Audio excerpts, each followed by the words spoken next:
الملعقة المعجزة والسحرية للتخلص فورا من الكحة والسعال وطرد البلغم، والتخلص من الإنفلونزا فورا بإذن الله.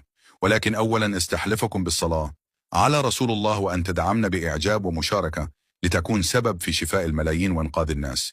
أولا في كوب نضع ملعقة من زيت الزيتون، ملعقة من الطحينة، ملعقة من العسل الأبيض، عصير نصف ليمونة. امزجهم جيدا. اكتب طحينه ليصلك المزيد من وصفات إسراء فتحي مامة سولا. بعد ذلك صب الماء المغلي، امزجهم جيدا، اشربوا فورا. سيخلصك من الكحة والسعال الجاف والإنفلونزا والرشح فورا من أول استخدام. سيزيل ويذيب البلغم فورا، يخلصك من التهاب الحلق. ولكن قبل أن ترحل صلي على النبي وادعمنا بلايك ومشاركه.